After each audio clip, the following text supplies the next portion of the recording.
It was the afternoon of June 29, 1995, and everything at Sampong department store seemed normal. Shoppers browsed designer clothes and cosmetics, waiting to take advantage of summer sales in Seoul's upscale Seoul district. This was South Korea's most prestigious shopping destination, and customers were busy on site, across 5 floors of retail space. The summer heat had been intense that day, with temperatures reaching 32 degrees Celsius, typical for this time of year in Seoul. The store had opened hours ago, and the air conditioning struggled to keep up with the crowds. Without warning, cracks began appearing in the ceiling of the 5th-floor restaurant. The fractures quickly increased in size. As expected, employees reported the damage to management, attempting to raise alarms about the dangerous structural failure. In a breakdown of communication as to what dangers the building faced, no one was aware of the catastrophic collapse about to occur. Quickly, the ceiling sagged, followed by an even bigger failure just seconds later. What had happened was one of the world's deadliest building collapses in peacetime, an event that would kill 502 people and expose systemic corruption that had made the disaster inevitable. Sampong department store was Seoul's largest and most luxurious shopping center, a symbol of South Korea's economic boom that transformed the nation from wartime poverty to industrial prosperity in just decades. Located in the wealthy Seoul district, it served as a temple of consumption for Seoul's newly rich middle class. The building stretched across an entire city block, 5 stories of gleaming retail space filled with international brands that previous generations of Koreans could never have afforded. Being positioned in one of the capital's most affluent neighborhoods, enormous sums of money flowed through the store daily. Thousands of shoppers arrived from across Seoul and beyond, drawn by the promise of luxury goods from Paris, Milan, Tokyo, and New York. The site belonged to Sampong Group chairman Joon, a self-made businessman who viewed the department store as the crowning achievement of his career, a monument to his success and vision. Nearly every prestigious international brand maintained a presence within those walls. Chanel, Louis Vuitton, Cartier, and other European luxury houses occupied prime retail space on the lower floors. Japanese electronics giants like Sony and Panasonic displayed their latest products. Swiss watchmakers, German appliance manufacturers, American cosmetics companies all competed for consumer attention and spending.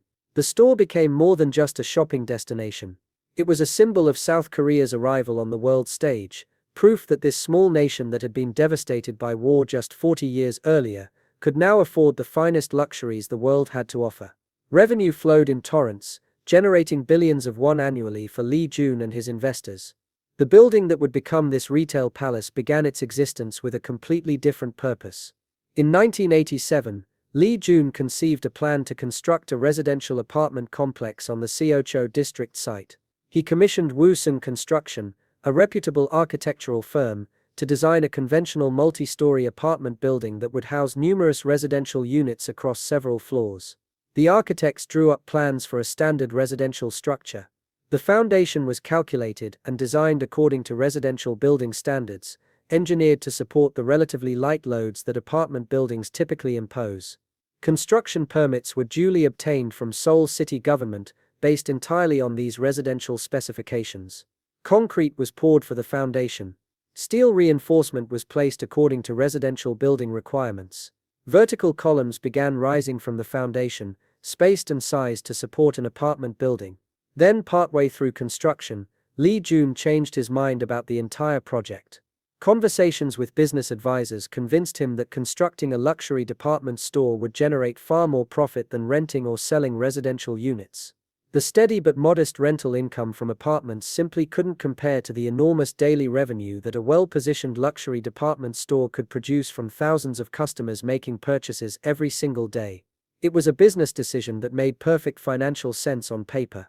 What it didn't account for was the fundamental incompatibility between what had already been built and what Joon now wanted to create. Residential buildings and commercial department stores exist in completely different worlds from a structural engineering perspective. An apartment building distributes its weight across numerous closely spaced interior walls that separate individual units, creating a honeycomb-like structure where loads are spread relatively evenly. The floors carry light, predictable loads, primarily the weight of furniture, appliances, and the residents themselves. The structural design is straightforward because the loads are modest and well understood. A department store operates under entirely different principles. It requires vast open floor plates with minimal columns to allow shoppers to move freely and to provide flexible space for merchandise displays that change with seasons and sales promotions. The floors must support far heavier loads, densely packed merchandise on shelving systems, crowds of shoppers concentrated in popular departments during peak hours, massive HVAC systems to climate control large open volumes, substantial mechanical equipment. The columns must be spaced much farther apart to create those desired open spaces, which means each individual column carries enormously greater loads than the numerous closely spaced columns in an apartment building. Despite these fundamental incompatibilities that any first-year engineering student could identify, Joon made a decision that would doom the building and everyone who would eventually die in it. He would not pay for the extensive structural recalculations, foundation reinforcement, and complete redesign that converting the building's purpose would require. The costs would be enormous, possibly exceeding the cost of simply demolishing what had been built and starting fresh. His solution was elegant in its simplicity and catastrophic in its recklessness. The building's purpose would change, its interior would be redesigned, its use patterns would be completely different, but its foundation and structural system would remain exactly as originally designed for residential use. The foundation engineered to support a light apartment building would somehow have to carry a much heavier commercial structure. The column layout designed for residential use would somehow have to work for department store use. When the architects at Woosun Construction were informed of this radical change and ordered to redesign the interior for retail use while keeping the existing structural system, they recognized immediately what Joon apparently did not or chose to ignore. They formally warned him in writing that the existing foundation was completely inadequate for department store loads. They explained in detailed technical language that the column spacing was fundamentally wrong for the new intended use. They presented calculations demonstrating that the anticipated floor loads in a department store would far exceed what the structure as designed could safely carry.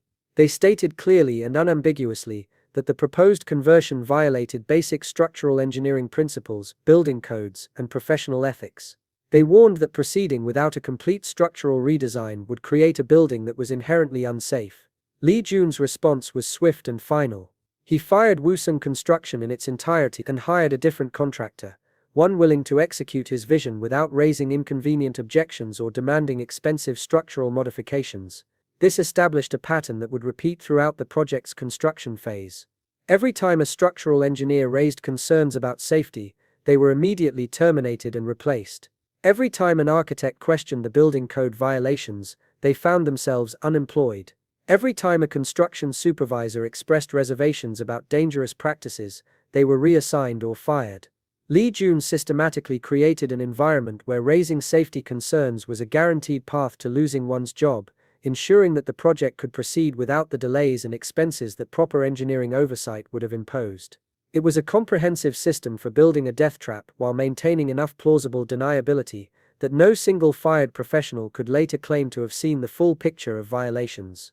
The building finally opened to tremendous fanfare in 1990. The grand opening was covered extensively by Seoul's media. Politicians and business leaders attended ribbon-cutting ceremonies. The first customers flooded through the doors, eager to experience Seoul's newest luxury shopping destination. For the first 3 years of operation, the building appeared to be a spectacular success. Customer traffic exceeded projections. Revenue consistently beat forecasts. The Sampong name became synonymous throughout Seoul with upscale shopping and luxury retail. International brands competed for retail space within the building. From the outside to shoppers and casual observers, everything appeared perfectly normal and successful. But beneath the surface, invisible to customers browsing merchandise and making purchases, the building was already under severe stress.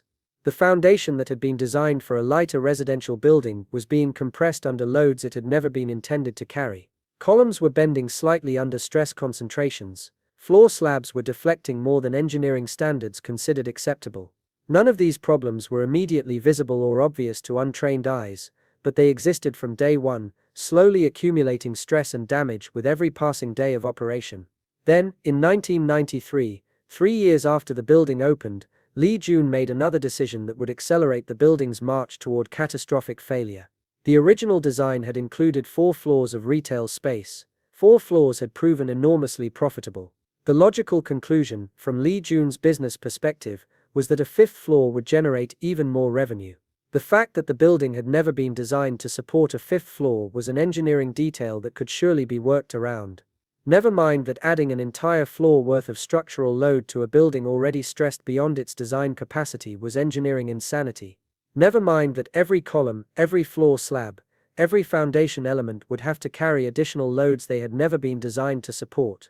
The revenue projections from a fifth-floor restaurant looked excellent on spreadsheets, and that was apparently sufficient justification. The construction of the fifth floor violated so many engineering principles and building codes that cataloging them all would require its own dedicated report.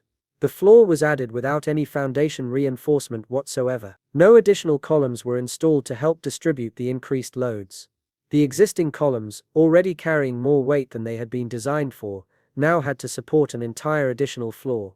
The roof that had been designed as a weather protective cap for the building was converted into a floor that had to carry substantial live loads. Perhaps most egregiously, the fifth floor was designed as a restaurant with traditional Korean ondol heating, which required a thick layer of concrete significantly heavier than a normal floor slab.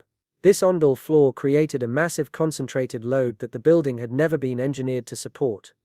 Making matters worse, the restaurant required large water storage tanks to supply its kitchens and bathrooms. Rather than placing these tanks at ground level where their enormous weight could be transferred directly to the foundation, or distributing them across multiple floors to spread the load, Joon ordered them installed on the roof directly above the restaurant. Each tank, when filled, weighed several tons.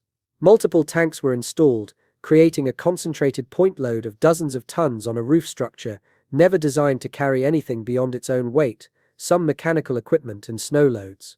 The madness compounded when these tanks needed to be repositioned because they interfered with the restaurant's layout.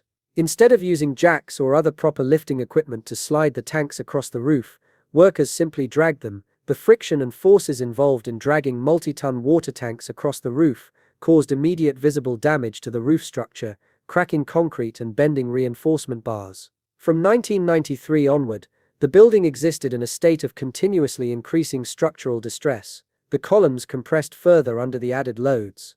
The floor slabs deflected more dramatically. Cracks appeared in concrete that building maintenance crews would patch with cosmetic repairs that did nothing to address underlying structural failure.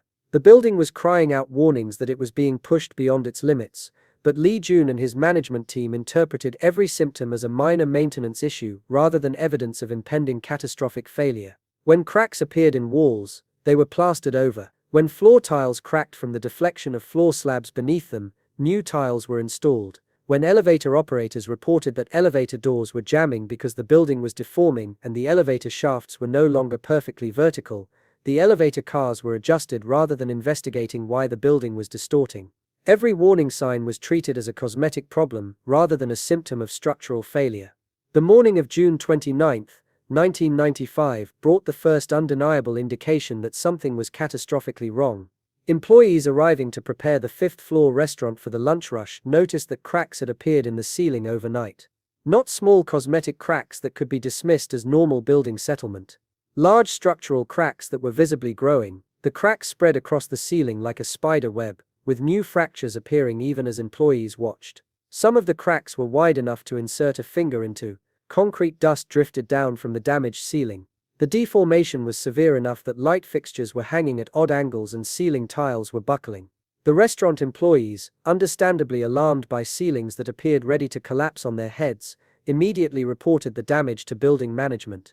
This finally prompted Joon's son, Lee Han-sang, who had taken over day-to-day management of the department store from his aging father, to visit the fifth floor personally and inspect the damage. What he saw should have triggered an immediate evacuation of the entire building and an emergency call to structural engineers.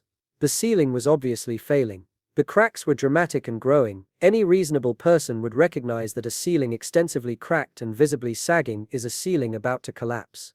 Lee Han-sang saw all of this, recognized at some level that it represented a serious structural problem, and made a decision that would haunt him for the rest of his life. Rather than evacuate the building and close the store to prevent casualties from an obvious structural failure, Lee Han-sang made a calculated business decision. It was early in the day, the store had just opened. Closing now would mean losing a full day of revenue. Summer sales were in progress. Customer traffic was expected to be heavy. The financial cost of closing for even one day would be substantial. Surely the building could remain open for the rest of the day. Surely the ceiling would hold until evening when the store closed normally. The structural engineers could be called in overnight to assess and repair the damage. Business could resume the next day with minimal revenue loss. This reasoning, so logical from a business perspective and so catastrophically wrong from a safety perspective, led him to order the fifth-floor restaurant closed but to keep the rest of the store operating normally. The restaurant staff, seeing the ceiling literally cracking above their heads, needed no additional encouragement to evacuate. They left immediately, grateful to escape what was obviously a dangerous situation, but the rest of the building remained open for business. The ground floor cosmetics and jewelry counters, the second floor designer fashion boutiques, the third floor electronics and appliance departments, the fourth floor furniture showrooms, all continued operating normally. Shoppers continued browsing and purchasing, completely unaware that just one floor above them, a ceiling was actively failing and that this failure indicated the entire building was on the verge of catastrophic collapse. The roughly 1,500 people in the building at that moment had no idea they were shopping in a death trap counting down its final minutes of existence. What Lee Han-sang didn't understand, because he had no engineering training and had apparently never consulted with anyone who did, was that the ceiling cracks on the fifth floor weren't a localized problem that could be contained to that one area. They were symptoms of total structural failure, affecting the entire building. The columns that supported the fifth floor also supported every floor below it. If those columns were failing under the weight of the fifth floor, that failure would propagate downward through the entire structure. The building didn't have a fifth floor ceiling problem. It had a total structural collapse problem that happened to be showing its first visible symptoms on the fifth floor because that's where the excessive loads had been added. Evacuating the fifth floor while leaving the rest of the building occupied was like evacuating the top deck of the Titanic while leaving everyone else in their cabins because only the top deck had noticed the ship was sinking. Throughout the morning, the building's condition continued deteriorating at an accelerating pace. Employees on the fourth floor began noticing cracks appearing in their ceiling, the same type of spreading fractures that had appeared on the fifth floor. The structural failure was propagating downward exactly as the physics of column failure would predict. Store managers were informed of the new cracks. The evidence that the problem was not confined to the fifth floor was mounting. Still, no evacuation order was given. The store remained open. Shoppers continued moving through the retail floors, selecting purchases, waiting in checkout lines, riding escalators between floors, completely oblivious to the fact that the building around them was actively collapsing. At 5:52 p.m., after the building had been operating for a full day despite obvious and worsening structural failure, the collapse began. It started on the fifth floor where the cracks had first appeared that morning. The columns that had been designed to support 4 floors of residential apartments, but had instead been forced to carry 5 floors of heavy commercial use, topped with massive water tanks and thick concrete flooring, finally exceeded their ultimate strength and failed. The failure was not gradual. When structural columns fail, they fail catastrophically and suddenly. The columns essentially exploded under the compressive forces they could no longer contain, transforming from structural supports into worthless fragments of crushed concrete and bent steel. With the fifth floor columns destroyed, the massive weight of the fifth floor, including the restaurant's thick concrete ondol floor and the water tanks on the roof, fell directly onto the fourth floor. The fourth floor had never been designed to support its own loads plus the entire weight of another floor falling onto it. The fourth floor columns, already stressed from years of carrying loads beyond their design capacity, were instantly overwhelmed by the additional dynamic impact of the fifth floor's collapse. They failed within seconds. The combined weight of the fifth and fourth floors now crashed down onto the third floor. The pattern repeated, each floor's collapse adding to the debris mass that crushed the floor below, creating a progressive collapse that consumed the entire building in approximately 20 seconds. 20 seconds, that's how long it took for a 5-story building to collapse into rubble. 20 seconds from the first sound of structural failure to the moment when what had been a functioning department store full of shoppers was reduced to a pile of concrete slabs stacked like pancakes with crushed human beings trapped in the compressed spaces between floors. Most people in the building didn't have time to understand what was happening before they were either crushed by falling debris or trapped in the collapsed structure. The speed of the collapse meant there was no time to run to exits, no time to find shelter, barely time to look up and see the ceiling falling before impact. Survival or death was largely determined by random chance, by exactly where someone happened to be standing in that specific moment when the building came down. The collapse of Sampong department store created a scene of devastation that shocked even experienced rescue workers. The entire central section of the building had collapsed straight down, with each floor pancaking onto the one below it. The outer walls had fallen outward, creating a debris field of concrete, steel, glass, and human remains spreading across the surrounding streets. The collapse was so complete that from some angles, the 5-story building looked like it had been replaced by a pile of rubble barely 2 stories tall. The compression of the structure meant that spaces between floors that had been 3 or 4 meters tall were now compressed to mere centimeters in some areas, crushing everything and everyone that had occupied those spaces. The rescue operation that followed became one of the largest in South Korean history. Every available rescue team in Seoul and surrounding areas converged on the site. Thousands of rescue workers, including firefighters, military personnel, police, and civilian volunteers, worked around the clock in shifts that lasted for days without adequate rest. The work was extraordinarily dangerous. The rubble pile was unstable, with slabs of concrete weighing many tons balanced precariously on twisted steel beams that could shift without warning. Rescuers working to free trapped survivors risked being crushed themselves if the rubble shifted. The summer heat made conditions even worse, with temperatures in the debris pile reaching lethal levels for anyone trapped without water. Time was critical. Survivors needed to be reached within hours, not days. Every minute of delay meant more victims dying from injuries, dehydration, or suffocation in the compressed spaces where they were trapped. The rescue teams worked with an urgency born of desperation, using everything from heavy equipment to bare hands to move debris and search for survivors. Cranes lifted massive concrete slabs, cutting torches sliced through steel beams. Search dogs were brought in to detect survivors buried under debris. Sensitive listening equipment was used to detect sounds of life in the rubble. Thermal imaging cameras searched for heat signatures indicating living people. The work proceeded with agonizing slowness because moving debris too aggressively could trigger secondary collapses that would kill both trapped survivors and rescue workers.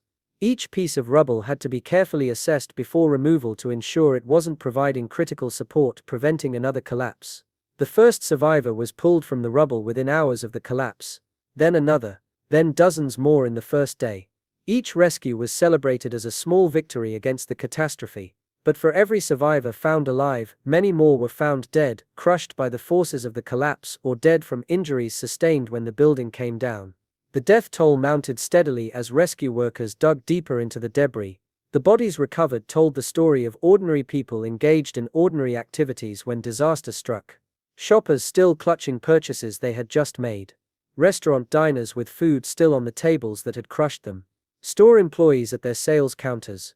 People frozen in the last moments of their normal lives, transformed in an instant from living people to corpses by the building's collapse.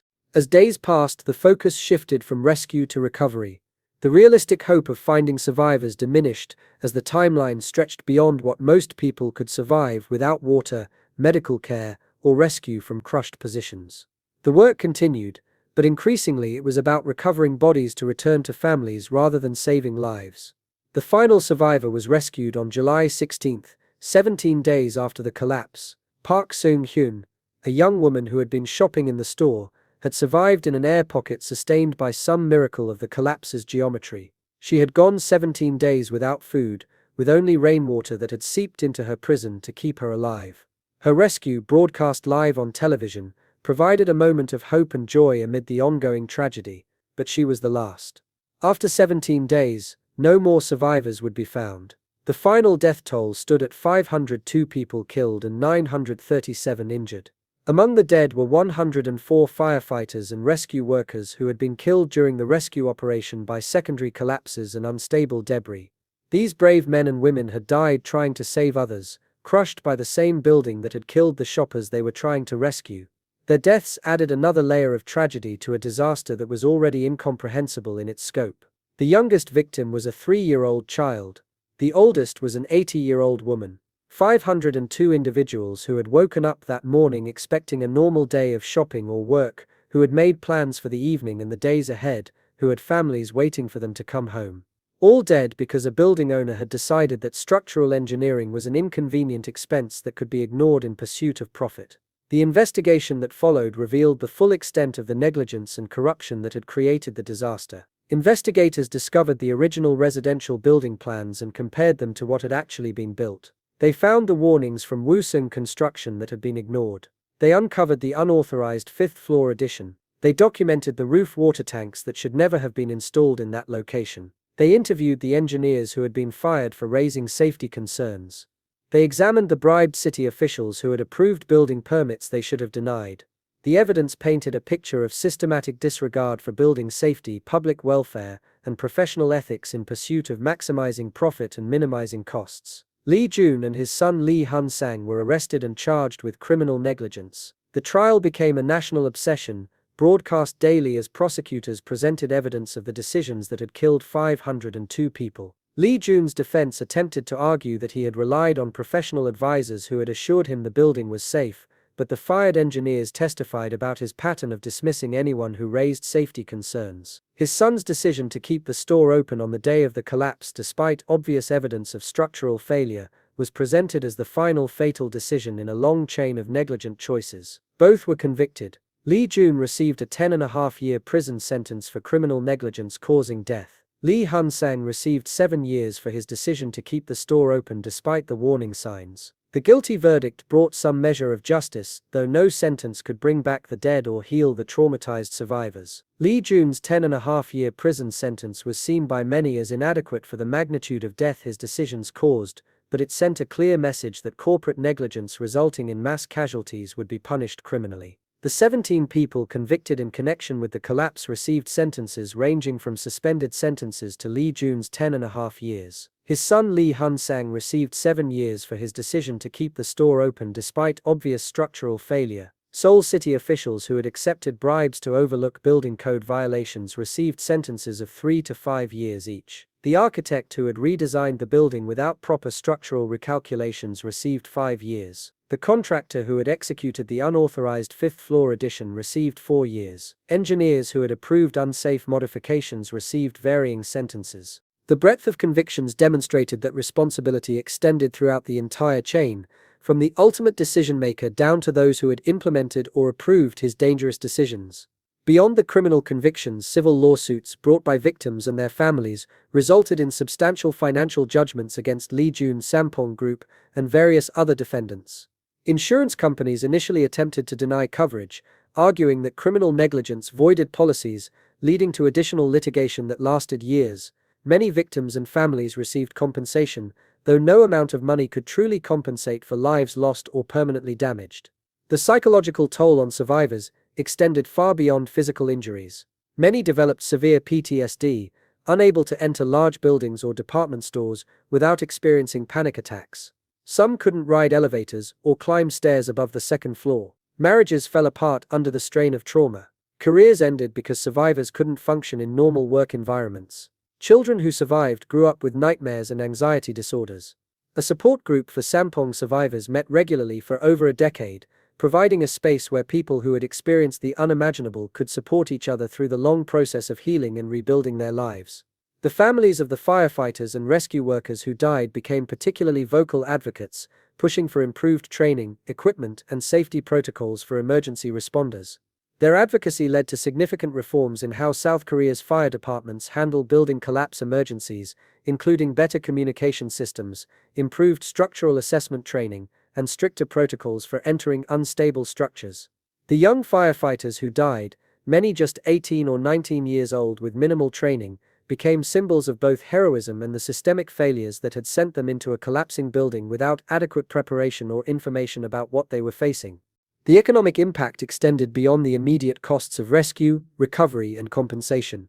The collapse damaged South Korea's international reputation at a critical time when the nation was establishing itself as a modern, developed economy. Foreign investors questioned the reliability of South Korean building standards and regulatory oversight. The government moved quickly to restore confidence, implementing reforms so comprehensive and strictly enforced that South Korea's building codes soon became recognized internationally as among the most rigorous in the world. What had been a source of national shame was transformed through sustained effort into a model of regulatory reform and safety consciousness. The disaster fundamentally transformed South Korea's approach to building safety and regulatory enforcement. The nation enacted some of the world's strictest building codes, with requirements that exceeded international standards in many areas. A powerful national building inspection agency was created with authority to immediately shut down unsafe structures, regardless of political or economic considerations. Mandatory periodic inspections became required for all large buildings, with inspection results made public to ensure transparency and accountability. Criminal penalties for building code violations increased dramatically, with jail time becoming standard for serious violations, rather than just fines that companies could treat as a cost of doing business. Professional licensing requirements for engineers and architects were strengthened, with continuing education mandated to ensure professionals stayed current with evolving standards. The message was absolute and non-negotiable: building safety was not optional, not subject to cost-benefit analysis, not something that could be compromised for profit or convenience. Never again would South Korea allow a building to be constructed or operated in ways that prioritized revenue over human life. The site where Sampung department store had stood was cleared of debris in the months following the collapse. The rubble was sorted, with personal effects recovered and returned to families where possible. The concrete and steel was hauled away to be recycled or disposed of. The foundation was excavated and removed, eliminating even the underground traces of the building that had killed so many. The empty lot remained undeveloped for years, a wound in the urban fabric of Seoul that no one seemed ready to fill. Eventually, in 2004, the site was transformed into a memorial park featuring a monument inscribed with all 502 names of those who died, a reflecting pool for quiet contemplation, benches where families could sit and remember their lost loved ones, and carefully landscaped grounds that provided a peaceful space in the midst of the bustling city. But the real memorial to the victims of Sampung isn't the physical monument, as important as that is for providing a place for remembrance and mourning. The real memorial is the fundamental transformation in South Korean society's approach to building safety, the stricter regulations that protect millions of people every day, the professional culture among engineers and architects that treats safety as sacred rather than optional, the regulatory agencies empowered to enforce standards without political interference, the collective national determination that such a preventable disaster must never happen again. Every building in South Korea constructed or renovated after 1995 stands as part of that memorial, built to standards that make a Sampung-style collapse virtually impossible.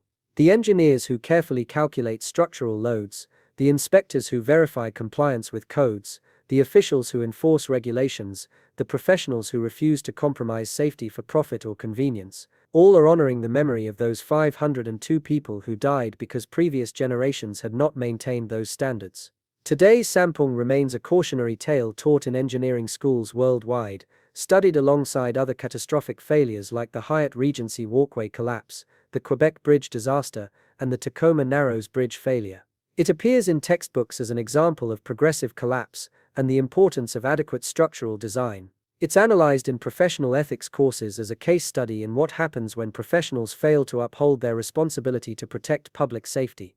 It's examined in management classes as an example of how business decisions divorced from technical reality can lead to catastrophe. The lesson is taught and retaught to each new generation of engineers, architects, and building professionals. Structural integrity is not optional. Safety margins exist for crucial reasons grounded in physics and human welfare. Ignoring expert warnings can be measured in hundreds of lives, and shortcuts taken in the name of profit or convenience can transform buildings into death traps. The 502 people who went shopping or to work at Sampung department store on June 29, 1995, had normal expectations for a normal day. They went to buy clothes, to eat lunch with friends, to browse electronics, to work their shifts at sales counters, to enjoy air conditioning on a hot summer afternoon. They made plans for the evening, for the weekend, for the years ahead. They had families waiting for them to come home, friends expecting to meet them later, lives full of relationships and responsibilities and dreams. They never came home, never finished their shopping trips, never completed their work shifts, never kept their evening plans. Because somewhere in a series of boardrooms and construction sites and city offices, people made decisions that prioritized profit over safety, that dismissed expert warnings as inconvenient obstacles, that treated building codes as suggestions rather than requirements, that valued revenue streams more highly than human lives. The collapse that killed them took only 20 seconds, but it was the inevitable result of years of decisions that accumulated into catastrophe. The decision to convert a residential building's purpose to commercial without redesigning the structure. The decision to fire every engineer who raised safety concerns rather than addressing those concerns. The decision to add an unauthorized fifth floor to a building already stressed beyond capacity. The decision to install massive water tanks on a roof never designed to carry such loads. The decision to drag those tanks across the roof rather than lifting them properly. The decision to ignore cracks appearing in ceilings. The decision to keep the store open on the day of the collapse despite obvious structural failure. Each decision seemed rational in isolation to those who made it, defensible based on business considerations or short-term thinking. Taken together, they created a chain of negligence that made catastrophic collapse not just possible but inevitable. The lesson of Sampring extends beyond building safety into fundamental questions about corporate responsibility, regulatory oversight, professional ethics, and the proper relationship between profit and public welfare. It demonstrates that regulations written in blood, that is to say regulations created in response to previous disasters, exist for crucial reasons and cannot be ignored without risking repetition of those disasters.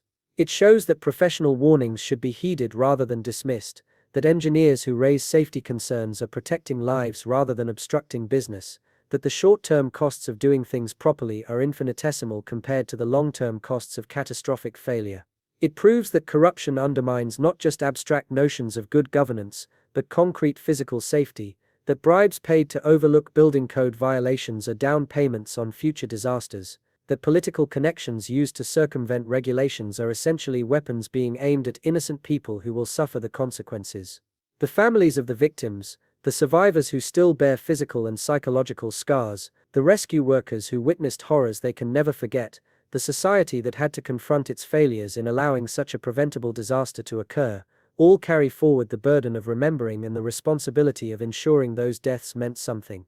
The memorial park, the reformed building codes, the strengthened regulatory agencies, the changed professional culture, the ongoing education of engineers and architects about the disaster, all represent attempts to extract meaning from tragedy, to transform senseless death into lasting change that protects future generations. Whether those efforts prove sufficient, whether the lessons remain learned as time passes and memory fades, whether the reforms remain strong against future pressures to prioritize profit over safety, will determine whether the victims of Sampring died in vain, or whether their deaths purchased safety for millions of others who will never know how close they came to similar fates. Their deaths were preventable, predictable, and ultimately the responsibility of every person who chose convenience and profit over the engineering principles and safety regulations that existed specifically to prevent such disasters. They deserve to be remembered not just as statistics in a disaster count, but as individuals whose lives had value and meaning, and whose deaths imposed obligations on the living to ensure that such preventable catastrophes never happen again. The empty space where Sampring once stood, now filled with a memorial park, and the quiet reflection of those who remember, stands as sacred ground purchased with 502 lives, a permanent reminder that buildings are not just steel and concrete and profit margins, but structures that hold human lives, and that the responsibility for protecting those lives cannot be compromised, cannot be negotiated away, cannot be sacrificed for any consideration of cost or convenience or profit, because the price of failure is measured in crushed bodies and shattered families and national trauma that echoes across generations.